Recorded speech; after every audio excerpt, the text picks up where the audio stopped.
बेटा मुझे देखकर इग्नोर मत करना। इस बार जो भी एग्जाम में पास होना चाहता है मैं पास कर दूंगी, मगर मेरा भी एक काम करना होगा। तुम्हें इस वीडियो को एक लाइक और चैनल को सब्सक्राइब करना होगा और 5 सच्चे मित्र को शेयर करना होगा। कि जो दृढ़ता पूर्वक रसिकों का संग और वृंदावन की उपासना का रंग, तो बोले ये नित्या निर्विकारा, वो नित्य स्वरूप को प्राप्त होते हैं। रोज का रोज विकार धीरे धीरे नष्ट होते जाते हैं। ये जो विकार हैं ये उन्माद पैदा करते हैं। प्रमाद स्थिति, प्रमादित कहते हैं करने योग्य कार्य को ना करना और ना करने योग्य कार्य का उत्साह हो जाना, इसे प्रमाद कहते हैं। बहुत खतरनाक है। करने योग्य कार्य में उत्साहहीनता ना करना और ना करने योग्य कार्य में प्रबल उत्साह हो जाना, ये बड़े बड़े बुद्धिमान विवेकियों को भी नीच आचरण में उतार देता है। प्रमाद ये तभी रहता है जब भजन का क्रम टूटता है। आप देख लेना, ना करने योग्य कार्य का जब आपके हृदय में प्रभाव छा रहा हो, तब आप उस समय तो देख ही नहीं सकते। अगर देख ले तो समझ जाए, उस समय नाम नहीं चल रहा होगा, उस समय भगवत विस्मरण हो रहा होगा। बहुत अच्छा साधक है तो ऊहापोह की स्थिति होती, करूं कि ना करूं, अच्छा है कि ना करूं, कैसे वो मन बार बार विषयों की तरफ आकर्षित, सुनना, देखना, भोगना, चखना, ये खाऊं कि ना खाऊं, नहीं खाना उचित है, बाद में तो फिर भजन से सब ठीक ही हो जाएगा।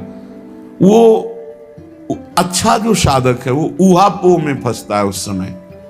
लेकिन जो नाम जापक निरंतर है, कभी प्रमाद की स्थिति उस पर आना भी चाहे तो टिकती नहीं है। जो रसिकों का संग करते हैं, श्रीधाम वृंदावन की उपासना के रंग में है, तो ये नित्य निर्विकारा, वो अपने नित्य स्वरूप की प्राप्ति के लिए या नित्य स्वरूप में स्थित है, इसलिए निर्विकारा। रसिक में कोई भी विकार नहीं होता। फिर भी आप भोजन रखो तो अनुकूल प्रतिकूल उसमें ये हटाओ, ये रख लो, ये ऐसा, ये नहीं पता, ये पालेंगे। इसका मतलब क्या अभी उनके अंदर कोई प्रियता है, कोई त्याज्य है? नहीं, ये स्वभाव साधना का है। स्वभाव है साधना का। साधना से स्वभाव उस कोटि का परिपक्व हो गया है कि साधना और शरीर के अनुकूल ही विषय को ग्रहण करेंगे, प्रतिकूल का त्याग कर देंगे। ये उनकी स्वाभाविक स्थिति है। स्वरूप से इसका कोई लेना देना नहीं, ये स्वभाव बन चुका है। जैसे जिसका स्वभाव साधन काल में कोई व्यसन करने का, तो सिद्धा अवस्था में भी वही व्यसन करेगा। साधन अवस्था में जो प्रिय रुचिकर पाता रहा है, वही सिद्धावस्था में भी उसकी रुचि उसी पदार्थ में होगी। यद्यपि उसकी कोई रुचि नहीं रह गई, फिर भी सामने पदार्थ आने पर उसी पदार्थ में रुचि होगी जितनी रुचि पीछे रही। कभी किसी जीव को मैथुन करते हुए मत देख लेना ना, जिसे हमारी दुर्गति हुई तुम्हारी पक्की हो जाएगी। मोबाइल वाले, क्योंकि ऐसे थोड़े जल्दी सहसा दृष्टि नहीं जाएगी, पर मोबाइल में एकांत में चली जाएगी, सिटकिनी बंद। बोले क्या? बोले हमारा एकांत भजन का समय है। अब सर्च करके जो देख रहे हैं तो वो तुम्हारा सर्वनाश कर देगा। मछली की क्रीड़ा से मेरी ये दुर्गति हो गई, बोले तुम्हारी क्या होगी? इसलिए संगम त्यजेत मिथुनम व्रतिनाम मुमुक्षु। जो मैथुन धर्म से युक्त प्राणी, इनका संग त्याग दो, इनका दृश्य मत देखो, इनका संभाषण मत सुनो।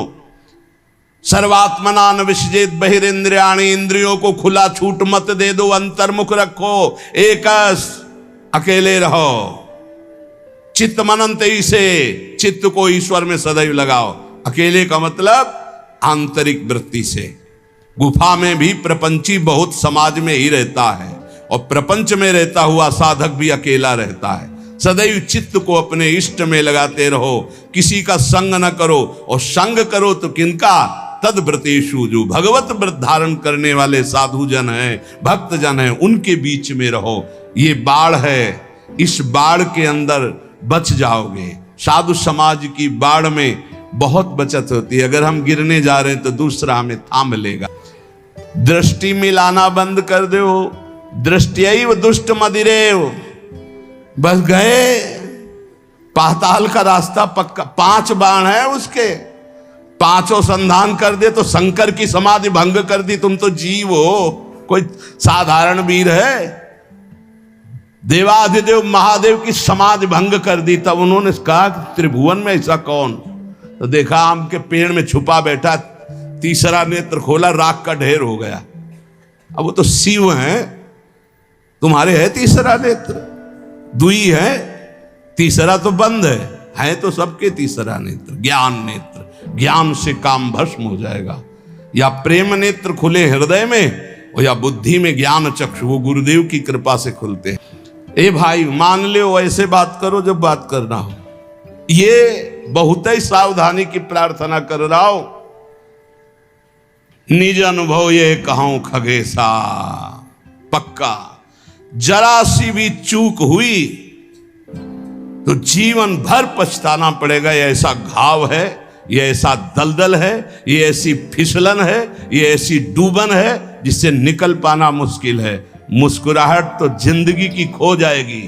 जो आनंद की मुस्कुराहट के लिए निकले हो नष्ट हो जाओगे। इसलिए इसे सौभाग्य मत समझना कि बड़े भाग मानुष तन पावा और मिल गया सौभाग्य। ऐसे सिखाता है मन। जिंदगी हो गई, सुख नहीं मिला, हे प्रभु तुम कहां हो? ये तो ढूंढते ढूंढते थक गया, लेकिन अब सुख मिला है। माया बहा ले जाएगी। आओ प्यारे, इधर आओ, कहां हमारे पाले में आओ। कहां निकले जा रहे हो हरि की तरफ? इधर आओ। अम्मा अब तो हरि की तरफ जाने दो। अच्छा तो जाओ। अम्मा जननी सम जानही पर नारी। जाओ जाओ जाओ। अम्मा तो बच गए, होगा अम्मा के सिवा और कुछ देखा तो मारे जाओगे।